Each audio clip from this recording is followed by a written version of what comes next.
So, good morning to you all, and those who are entering into your 10th class. I already told in our yesterday's class that we are going to discuss electrostatics. Electrostatics, which is a primary chapter in electricity, and this will you give an idea about the force between two static charges. Okay, the basic charges are in our chapter. We are considering that the electron and proton.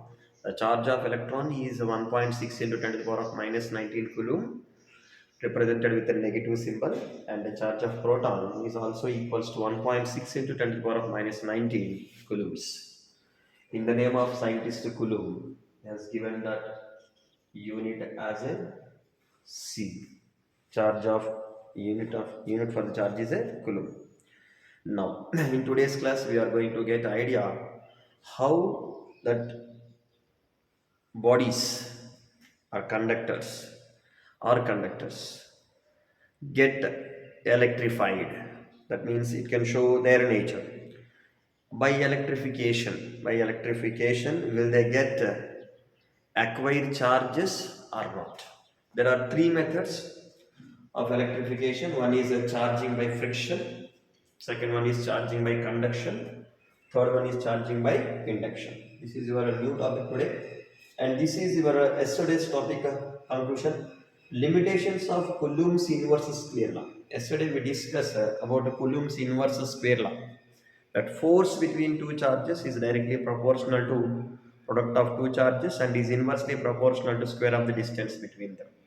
So today we are going to get an idea about this one also, limitations of Coulomb's inverse square law. So before going into this one, we are going to discuss here the methods of electrification. Today's class is completely theoretical class. Okay, no mathematical representations here. So methods of electrification. As we discussed in our 8th class, that the two charged bodies may repel or attract. May repel or attract. Charging by friction. Charging by friction. Consider a glass rod or a straw. Consider a glass rod or a straw. Rub the glass rod with the silk, and then glass rod becomes a positive charge. Glass rod becomes positive charge. This is a glass rod, and here it is a silk cloth, and this will get a positive charge, this will get a negative charge. When you rub the glass rod with the silk cloth, initially this may be in a neutral stage. That means it includes a positive and a negative charges. It includes a positive and a negative charges.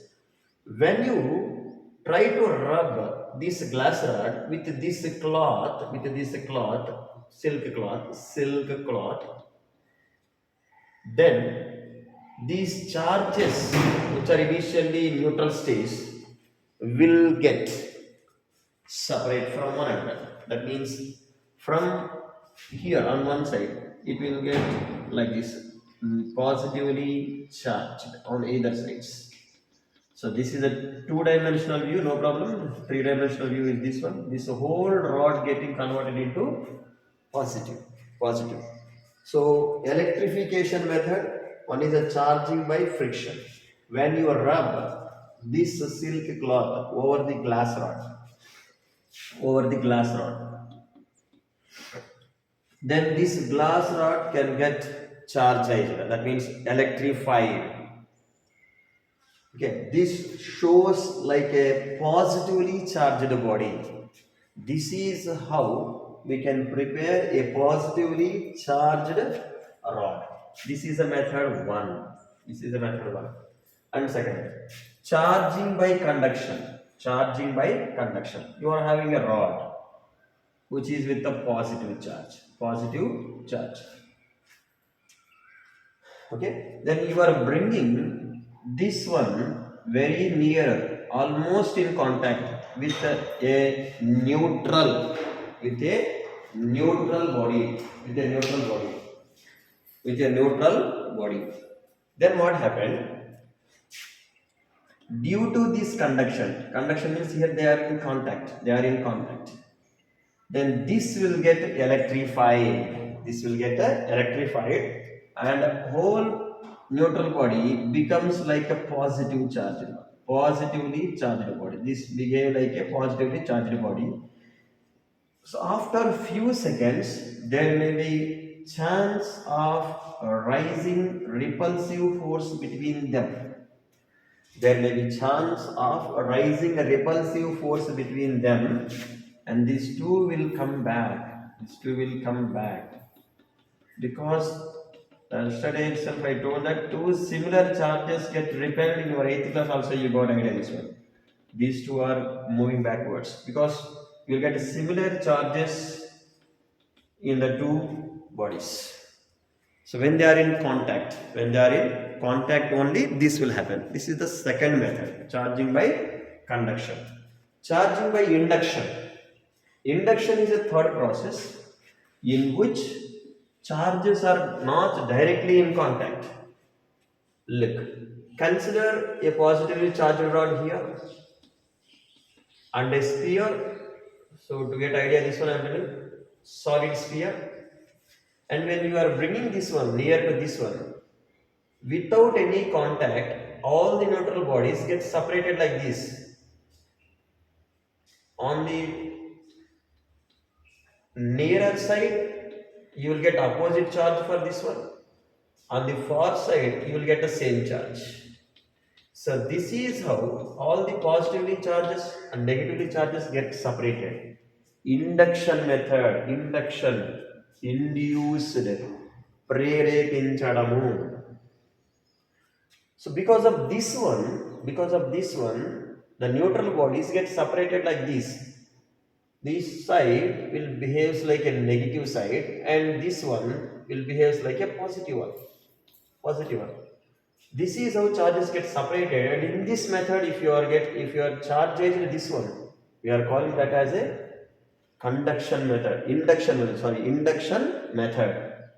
Suppose you want to get nullify this one, and you want to deposit more and more positive charges on this, you just make contact with the earth. Then these positive charges will get neutralized here with electrons which are taken from the earth. Okay. Then you can deposit or you can acquire more and more negative charge. More and more negative charge on the left side of the sphere. On the left side of the sphere. Okay. Even you can connect this one to the earth. Okay. So in these three methods, we are doing electrification for neutral bodies. This is a neutral body initially. When you rub this one with a silk cloth, then this will get a positively charge, and we are calling this body is with a positive charge, and a silk cloth will acquire a negative charge. And in second method, we are doing the same electrification by conducting method. That means you are getting in contact, you are bringing these two in contact. In contact, you will get the same charge on the other sides, opposite side, and they may get repel each other, because we know that similar charges will get repelled. And suppose you are not in contact, even it will get electrified. Or this method is called induction method without any contact. Due to this one, you are getting negative charge on the same side. Observe here. This is a positive charge and this is a negative charge. Positive charge and negative charge. These two may get attract each other. These two may get attract each other. I hope you understand this one. Because they are opposite charges. Opposite charges. Okay. So these are the methods of electrification. Prepare notes for this. And come on to the limitations of Coulomb's inverse square law. Limitations of Coulomb's inverse square law. So just to go through that once.